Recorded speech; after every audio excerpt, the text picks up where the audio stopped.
So now let's learn of a few special types of matrices. The first one that we'll learn about is called an orthogonal matrix. So an orthogonal matrix is a square matrix which has a very nice property. Again, I'll try to explain you things from a formulaic perspective as well as from an intuitive perspective and geometric perspective. Right? So if you have a matrix Q, if you have a square matrix Q, Q is said to be orthogonal if Q into Q transpose is equal to the identity matrix. Or in other words, I can write this equivalently as if Q transpose is same as Q inverse. Because what is the definition of Q inverse? Q inverse is nothing but Q into Q inverse. Because we know that Q into Q inverse is equal to the identity matrix. Okay, that's the definition of what Q inverse is.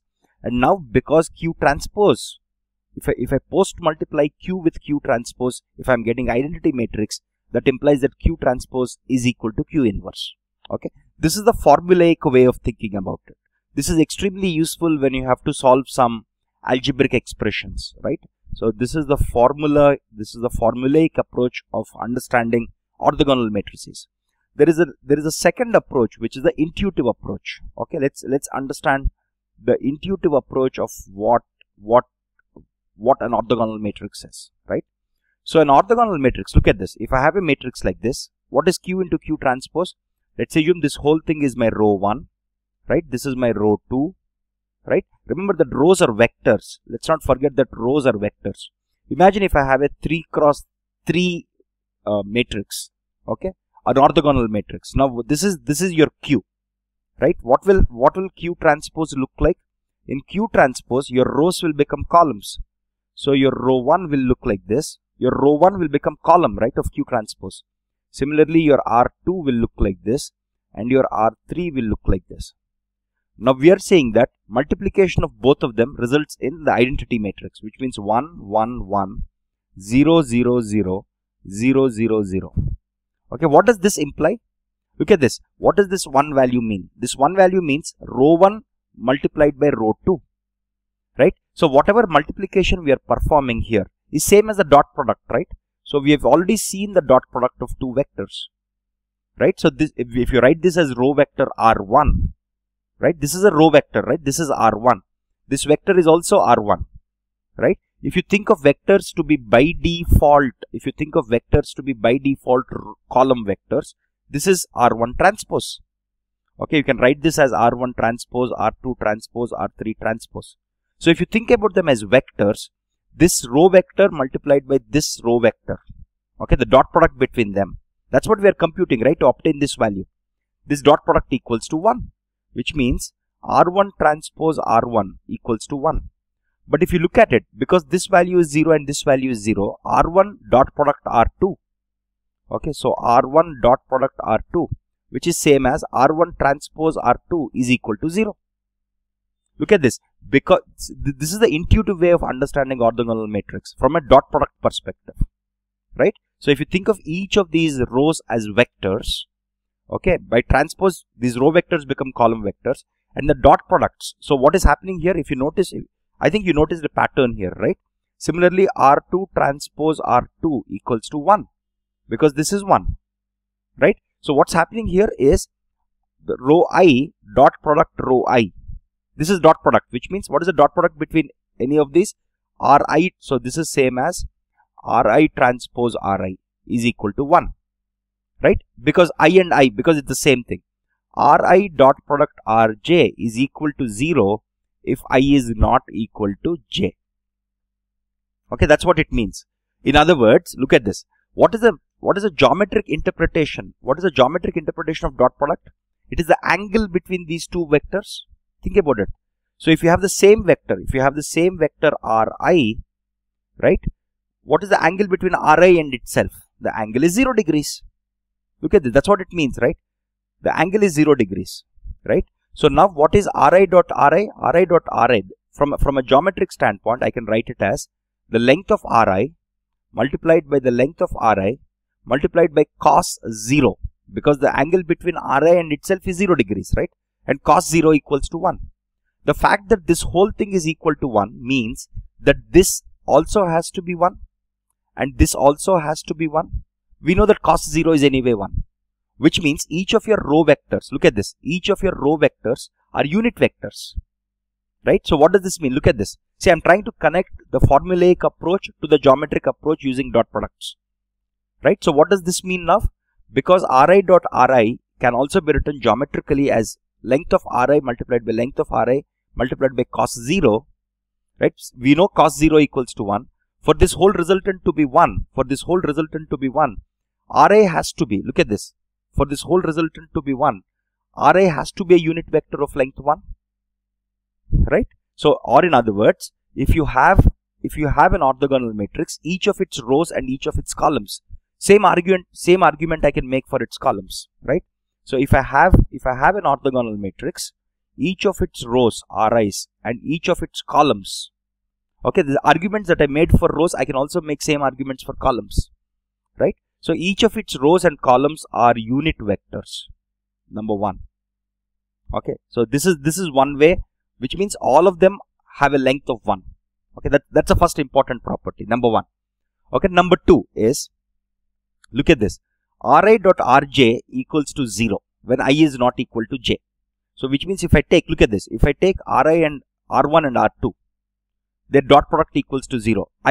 So what is this? If I write it geometrically, what does it mean? It means length of R1, length of R2 and cos of theta, where theta is the angle between 1 and 2. So theta 1, 2. Let's write it as theta 1, 2, which is the angle between this vector R1 and vector R2. Now we know from this first property that this is equal to 1 and this is equal to 1. So now this has to be equal to 0. For R12 to be equal to 0, look at this, for R12 to be equal to 0, this cos theta has to be 0. And when would cos theta be equal to 0? When theta equals to 90 degrees. Right? So what does it mean? Every Ri and Rj, where I is not equal to j, are perpendicular vectors. Okay, this is called as, so I write perpendicular as this. Similarly, every column Ci and Cj, where I is not equal to j, are perpendicular vectors. Okay, it's a very, very important property, geometrically speaking. Okay, I hope you understood this concept, right? So intuitively, if you want to think about an orthogonal matrix, the simplest way to think about it, again, this whole thing came up from the formula itself, right? So the one intuitive way of thinking about it is that each of the rows and each of the columns of your matrix Q are unit vectors, number 1. Number 2 is each of these rows is perpendicular to every other row and each of these columns is perpendicular to every other column. Okay, so if you think about it geometrically or intuitively from a dot product perspective, there is a third perspective to this also. Okay, so now let's look at it. If this is my Q, let's assume this is my Q vector, this is my Q matrix. Okay, I have this row, I have the second row and I have the third row. So if you think about this as a linear transformation, if you think about it from the perspective of a linear transform, right, I can write this as I1 hat. See, this is a three-dimensional linear transform, right? This is my J1 hat. This is my K1 hat. Or in other words, this is the vector to which I hat lands. This is the vector to which J hat lands. This is the vector to which K hat lands. Right? Now, look at this. These three vectors are perpendicular to each other as we have just seen. Look at this. So, what does this mean? This means I1 hat is perpendicular to J1 hat is perpendicular to K1 hat. Okay, and the length of I1 hat is equal to 1 is equal to the length of J1 hat is equal to the length of K1 hat, which is equal to 1. So what does this mean? One way to imagine this is, if you have a coordinate axis like this, let's look at it in 2D, right? In 2D, what do we have? In 2D, we have your x-axis here, your I hat here, and your J hat here. Right? Remember that they are perpendicular to start with. Now, after the linear transformation using an orthogonal matrix, one possibility is my I hat length cannot change. So this is my I1 hat, this is my J1 hat. And very importantly, the angle, they both also need to be perpendicular because of this. So rotation, if you think about it, if I just rotate, if I just perform rotation where there is no scaling, no scaling and no shear. I'm not shearing anything. I'm not scaling anything.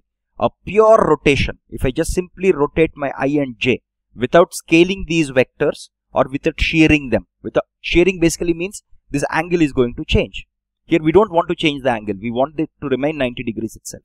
So rotation without any scaling and shearing is one example of an orthogonal matrix.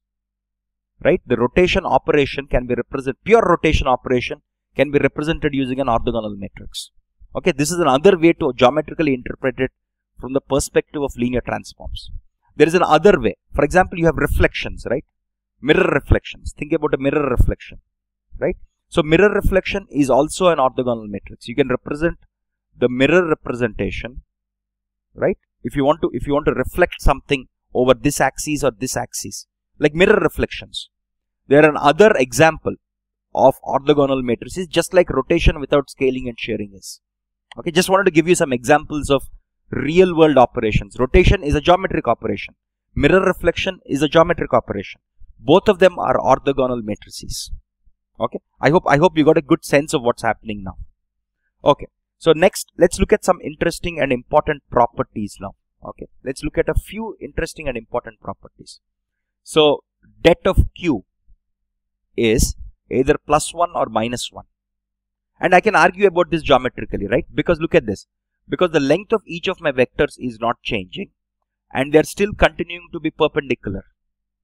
Okay, because their length is not changing and since they're going to be perpendicular, the volume of the parallelepiped, right? Whatever dimensions it is, the volume of the parallelogram in 2D or the volume of the parallelepiped, right? The volume of the parallelepiped is going to remain the same. The volume does not change. The sign might change because if your I hat and j hat are like this, look at this. Your I hat is like this and your j hat is like this initially. Now at the end of it, so your j hat is on the left side, right? If finally this happens, your j hat comes here and your I hat, your j1 hat and I1 hat are like this, let's say. They're perpendicular, their lengths haven't changed, but their orientation has changed. Here j hat is on the left side of I hat, here j hat is on the right side of I hat.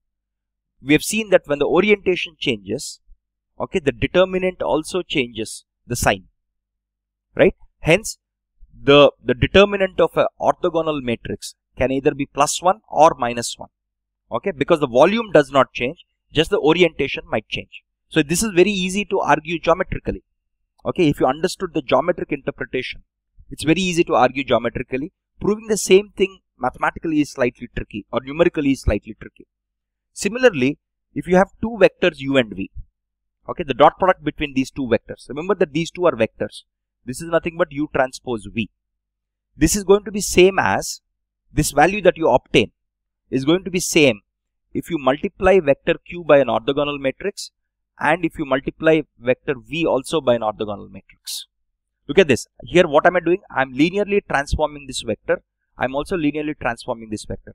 But by linearly transforming u and v using an orthogonal matrix q, their dot product does not change. This is called preservation of, so this is called preservation of dot product. So this is called preservation of dot product. Okay, very simple concept and I can prove this very easily. Right, so what is this? If you think about it mathematically, what is the dot product? Dot product is going to be QU transpose into QV. That's what it is, right? So if I take the transpose of these two, what is it? It is U Q transpose QV. Because a vector also inherently is a matrix, right? Just with one column or one row, whatever the case it is. Now we know that Q transpose Q from the definition. From the algebraic definition, we know Q transpose Q or Q into Q transpose is I. Right? We know that from the definition. So this is going to be UIV. Right? This is going to be U transpose. Sorry. Okay. I forgot to place this U transpose here. Okay. So this I will not, I can just remove this I without changing anything. So this is equal to U transpose V, which is what is U dot V. Right? So U dot V is same as QU dot product QV. So by multiplying or by linearly transforming vectors u and v using an orthogonal matrix does not change their dot product. Okay. So let me give you some interesting examples, right? So there is a very nice example of an orthogonal matrix. Suppose in 2D, if I want to rotate by an angle theta, right? Suppose I have a 2D system here, right? This is my x-axis and this is my y-axis.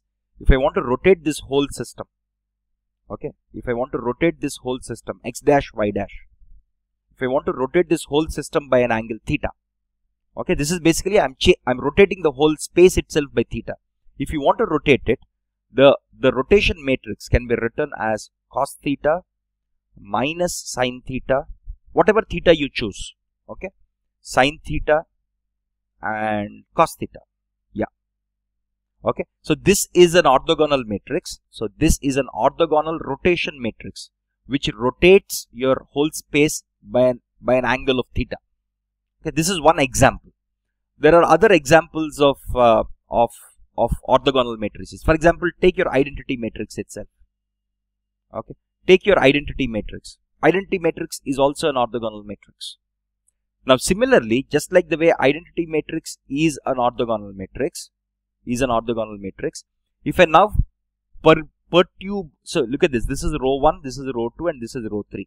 If I just jumble them up, okay, suppose for example, if I bring third row as the first row, if I make the third row as the first row, make the first row as the second row, let's say, okay, make the second row as third row, okay, the matrix that you obtain by perturbing, right, or by perturbating, by perturbating the rows of I, this is also an orthogonal matrix. This is also an orthogonal matrix, because you can verify this, right? If you multiply any row, right, with any other row, okay, that's what you do when you perform Q transpose, right? You multiply a row with this by other rows with this, because you're translating, because Q transpose has rows changed as columns. If you multiply any two rows here, it's going to be 0 except the row with itself, right? So this is another way to start constructing orthogonal matrices very easily from your identity matrix. Okay, so this is all we have about orthogonal matrix. Again, these orthogonal matrices are useful. We will retouch upon this wherever we encounter applications of orthogonal matrices. So I hope you have a good formulaic understanding, a good intuitive understanding from the dot product perspective, and also a good intuitive understanding from the linear transformation perspective. And we have seen a couple of properties here, right? So now let's go and see another types of matrices. There is another type of matrix called as the idempotent matrix. Okay, there is another special type of matrix called as an idempotent matrix. Again, all these are different types of matrices that people encounter across basic sciences, engineering, and mathematics. There are so many types of matrices because there are so many applications of matrices where they are used. So everyone will come up with their own special types of matrices that they encounter when they apply these concepts, right? So an idempotent matrix is a square matrix. An idempotent matrix is a square matrix such that m multiplied by itself is m again. So m into m is m itself. Let's write some examples, right? Suppose if I have this identity matrix, right? This identity matrix are I2. Multiplying I2 with I2 will give me I2.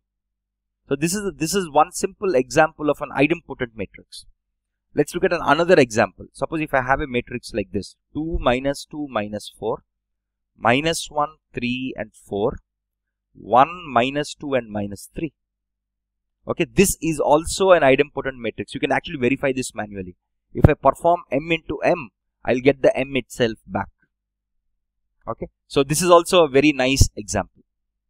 Now there are some interesting properties. So let's check out some properties of idempotent matrix. Again, very simple.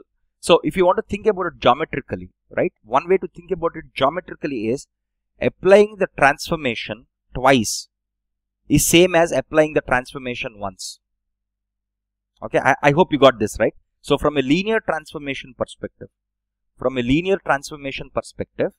you can think of it as if applying the transformation twice is same as applying the transformation once. Okay, that's what it means. Now there are some properties here which are like the determinant of an idempotent matrix is 0 or the idempotent matrix itself is identity, because identity is also an idempotent matrix, right? So one of these two conditions have to be true. Either the determinant has to be 0 or the idempotent matrix has to be I. Again, we can prove some of these things very easily. I'll prove some of them here because they're very straightforward. So look at this. So we know that what is an idempotent matrix? That m into m equals to m itself. If I take the det on both sides, let's take the det on both sides. What is this? Det of m multiplied by det of m equals to det of m itself. Okay, when will this happen? If det of m equals to 0, look at this. This happens if det of m equals to 0 or m is itself identity matrix. Okay, look at this. Because remember that these are numbers. Det of m is a number. The multiplication of two numbers is equal to itself when this number equals to 0 or when m itself is I. Even in such a case, this condition holds. Right? I hope. Again, this is a very, very simple thing to prove. There is a second very interesting property. Okay, there is a second interesting property of idempotent matrices, which is A is idempotent. A is idempotent if and only if. Again, this is a generalization of m square equals to m. A is idempotent if and only if. Okay, remember that this is an if and only if. If and only if an equals to a for n equals to 1, 2, 3, so on and so forth. Makes sense, right? Because we know that a square. See, what does a being idempotent means? It means a square equals to, it means a into a equals to a.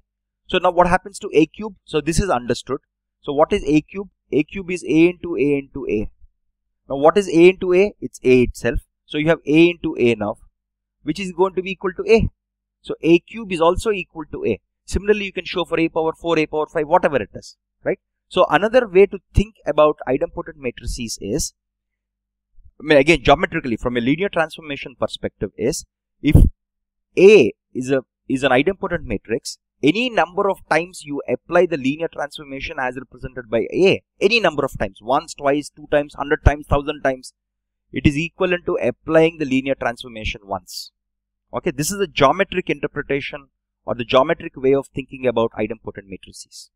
Again, idempotent matrices have their applications. So idempotent matrices have their applications in something called as regression. Again, I cannot go into some of these topics because regression is a fairly large topic in machine learning and artificial intelligence. Okay, but this is one place where I've actually seen idempotent matrices being applied. Again, I'm able to clearly quote this at the top of my head because I've used it day in, day out for over a decade. Okay, so now let's go and look at some other types of matrices, right? There is another type of matrix called as involutory matrix. Okay, I always get confused with this name. Okay, so this is called as involutory matrix. Okay, let's see what is an involutory matrix. An involutory matrix is a matrix where a square equals to I. Okay, so this is often referred to as the square root matrix. This is often referred to as the square root matrix of I. Now, this is the definition of A, right? So matrix A, remember, matrix A is an involutory matrix if A square equals to I. Or you can also write it as A equals to A inverse. If A inverse exists, obviously. Okay, because what does this mean? A into A equals to I. I can easily come to that, right? A into A equals to I, which means A should be same as its A inverse. So what does this mean geometrically now? So what does this mean geometrically mean? Right, it means given a matrix, given a linear transformation as represented. So if you have a linear transformation as represented by A, the inverse of this linear transformation is itself. Okay, so if the inverse of this linear transformation is itself, that matrix is an involutory matrix. Okay, geometrically speaking. Now let's look at some examples, right? Suppose if I have a matrix like this. Okay, you can show that A square equals to 1. Okay, so this is one example. Similarly, you can look at other examples. 1, 0, 0, minus 1. Okay, this is also an involutory matrix. So there is a third type of matrix, 0, minus I, and 0. Here I is square root of minus 1. Okay, it's a complex number. So this is called as a complex matrix. All the matrices that we have seen till now are real matrices because all of these values are real values. This is a complex matrix. But if you multiply this matrix with itself, you'll again get I. Right? Very simple. So now let's look at some interesting properties of these matrices, right? Again, for every matrix, we look at some of the properties. Again, Wikipedia is one of the best sources that I use to come up to actually refer to whenever I want to find properties of a matrix, because on Wikipedia, for most of these matrices, you'll have detailed articles with a ton of explanation and a ton of properties. Okay, so now look at this. So I'll just list down a bunch of properties. I'll prove some of them if they're easy and if they're geometrically intuitive to prove. Okay, so the first property is if a square equals to I, which means A is an involutory matrix, and if A is symmetric, if A is also symmetric, this implies that A is orthogonal. This implies that A is orthogonal. Okay, if A square equals to I, which means if A is involutory and if A is symmetric, then A is also orthogonal. Again, this is very, very simple to prove. What does A symmetric basically means? It means A equals to A transpose, right? So what does involutory mean? A into A square, or sorry, A square equals to I. So what does A square equals to I mean? So because A equals to A transpose, look at this, because A equals to A transpose, if these two are true, I can immediately say that A into A transpose equals to I. This is the definition of an orthogonal matrix, right? Very simple stuff. Okay, now, okay, so, oh, by the way, there is a very simple example of an involutory matrix, reflection. Think about reflection, like the mirror reflection, right? If you think about reflection, geometrically you can think about it as reflection, because what is the intuition of involutory matrix? Applying the same operation twice. Okay, if you want to think about it, the other way to think about, so one way is to think about it from the perspective of inverses. The other way to think about it is if I apply the transformation twice, right? If I apply the transformation first time and then I apply the transformation again, it is equivalent to applying no transformation, because identity basically means no transformation, right? This is like if you apply a mirror reflection and then again apply a mirror reflection, what do you get? You get no reflection at all, right? So this is another way to geometrically think of involutory matrices. Okay, so now let's look at a couple of other interesting properties. Again, the determinant of an involutory matrix is plus or minus 1. Again, this is again very simple to argue, right? So we know for an involutory matrix, A into A equals to I, which means again, take the det on both sides, right? If you take the det on both sides, you have det of A into det of A equals to 1, because det of identity matrix is 1. When will this be true? When this is equal to plus 1 or minus 1, and when this is equal to the same plus 1 or minus 1, right? So that's how you can prove that det of A, if A is an involutory matrix, is plus or minus 1. Very simple stuff, right? So next let's look at slightly more intricate stuff. So if A is an involutory matrix, then half of A plus I is idempotent. Okay, this is another interesting property. Again, very simple stuff to prove. What does idempotent mean? Idempotent basically means matrix M into M equals to M itself. That's what it means. Okay, so let's write it down. If this is actually idempotent, what should it satisfy? Half of A plus I into half of A plus I. This should satisfy this, right? If this is actually idempotent, this should be equal to half of A plus I. Now let's see if it is actually equal to half of A plus I. Let's take the LHS first. Okay, let's actually perform this multiplication. I have 1 by 4 here, right? A into A square, because A is idempotent, right? Right? Look at this. Sorry, because A is involutory. Sorry, because A is involutory, A square equals to I. So A into A is going to be equal to I. A into I is going to be A itself. I into A is going to be A itself. I into I is going to be I itself. Right? What is this equal to? 1 by 4, 2A plus 2I, which is equal to half of, because I can divide this 2 by 4, this 2 by 4, I'll get half of A plus I.